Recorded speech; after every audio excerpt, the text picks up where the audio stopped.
फ़अऊज़ु बिल्लाहि मिनश्शैतानिर्रजीम। बिस्मिल्लाहिर्रहमानिर्रहीम। वरफ़अना लक ज़िक्रक। सदक़ल्लाहु मौलानल अज़ीम। मेरे मोहतरम बुज़ुर्गों और दोस्तों, अज़ीज़ साथियों, पर्दे में बैठी हुई मेरी माएँ और बहनें, आप हज़रात ने बड़ी देर से दीन की बातें समाअत की है। अब आखिरी मरहले में ये मजलिस और जलसा पहुँच चुका है। मैंने कुरान पाक की एक छोटी सी आयत आप हज़रात के सामने पढ़ी है, जिसमें अल्लाह ताला ने आका सल्लल्लाहु अलैहि वसल्लम की रफ़ात का ऐलान फरमाया।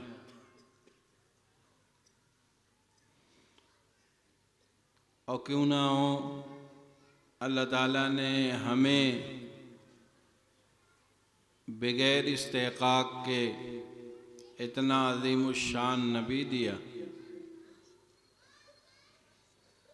आका सल्लल्लाहु अलैहि वसल्लम को अल्लाह ने रहमतुल लिल आलमीन बनाकर भेजा। आपका वजूद पूरे आलम के लिए रहमत बनाया। दुनिया में रहने वाली, चाहे वो किसी भी खित्ते से ताल्लुक़ रखने वाली मखलूक हो, मुज़क्कर हो या मुअन्नस हो, चरिंद परिंद हो, सब पर आपको रहमतुल लिल आलमीन बनाकर भेजा गया। आपकी चीज़ें हमारे लिए रहमत, आपके अखलाक, आपका किरदार, आपके गुफ्तार, आपकी रफ्तार, आपका तर्ज़ अमल हमारे लिए रहमत और हमारे लिए जन्नत तक पहुँचने का ज़रिया है। ये बातें हम सबको समझ में आती है, लेकिन अमल का जब वक्त होता है तो बातें छूट जाती है। उनकी चीज़ें हमारी ज़िंदगी में नहीं दिखाई पड़ती, उनके अखलाक से हमारा अखलाक नहीं मिलता, उनकी नरमी हमारी ज़िंदगी में बिल्कुल नहीं है, उनका फरमान हमारे घरों से बाहर है। चाहे वो हम में से मर्द हजरात हों या हमारी माएँ बहनें हों, हर कोई बस दुनिया के पीछे भागा जा रहा। एक ज़ात है जो रहमत है, रहमत ही रहमत है।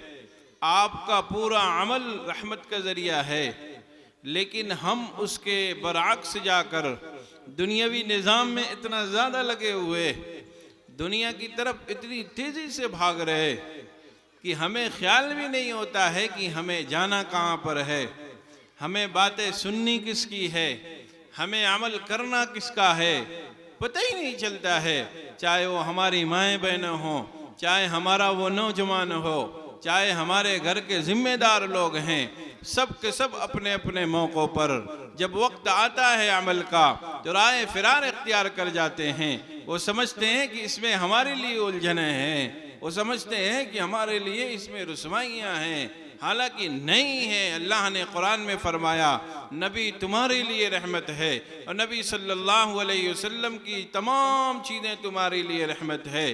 कोई चीज़ तुम्हारे लिए कहीं से भी बेइज्जती का ज़रिया नहीं है, तुम्हारे लिए कहीं से भी तुम्हारे अपनी इज्जत पर उसकी वजह से कोई धब्बा लगने वाला नहीं है। हम में से हर एक को ये ख्याल रखना चाहिए। हालांकि ये बात जहन में नहीं रहती है। मालदार समझता है कि मालदारी पर हर्फ आ जाएगा, ये पढ़े लिखे लोग समझते हैं कि दुनिया क्या समझेगी, हमारी माएँ बहनें समझती हैं कि नाचने वालियाँ ही अच्छी हैं, हालांकि बिल्कुल भी इन चीज़ों का ताल्लुक़ इससे नहीं है।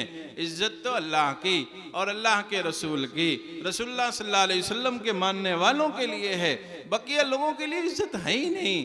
अब हमें इज़्ज़त चाहिए तो उनकी तालीम पर अमल करना होगा, उनके अक़वाल पर अमल करना होगा, उनके बताए हुए रास्तों पर चलना होगा, उनकी बताई हुई जो तरतीबें हैं उस पर अमल करना पड़ेगा, तब जाकर इज़्ज़त मिलेगी, तब जाकर सुकून मिलेगा।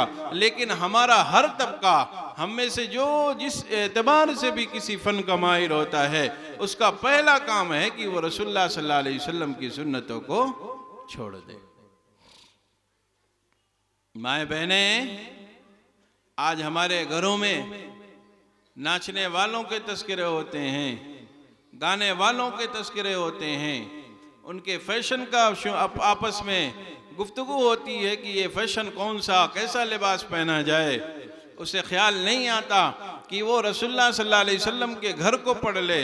हमारी बहनों को ख्याल नहीं होता कि वो अज़वाज मुतहरात की ज़िंदगियों को पढ़ ले। वो बनाते रसूल पाक सल्लल्लाहु अलैहि वसल्लम दुनिया में कैसे रह कर गई हैं, उनकी ज़िंदगियों को पढ़ ले। फ़िक्र ही नहीं हर कोई, बस हाय दुनिया और दुनियावी चमक दमक, दुनियावी तमाम चीज़ों की, तमाम आराइश के सामान की, तमाम आराम के साथ जितने सामान हो, घर में तमाम नेमतें भरी रहती हैं, फिर भी अगर ज़बान चली तो नाशुक्री की चली, अगर ज़बान चली तो अल्लाह की नेमत जो मिली हुई है उसकी उस नेमत में नुक्स निकालने पर चली। अरे भाई, जो मिला है वो बहुत है, जो खिला पिला रहा मालिक, वो मालिक की करम फरमाइयाँ ही फरमाइयाँ हैं, वरना मालिक अगर अमल देख कर देता तो हम में से किसी एक को एक लुकमा भी नहीं मिलने वाला था। इसलिए कि हमारी कोई भी चीज़ सही नहीं है। हमारे घरों में बेपर्दगियाँ हो गई, हमारी माएँ बहनें बेपर्दा सड़कों पर घूम रही, हमारे घरों में गाने हो रहे, नाच हो रहे, वो किसी भी एतबार से आया हो। मोबाइल हमारे घरों में चल रहे, हमारे बच्चे सीरियल देख रहे, हमारे घर की जिम्मेदार औरतें बात करने में लगी हुई हैं, किसी को ख्याल ही नहीं जाता कि नमाज भी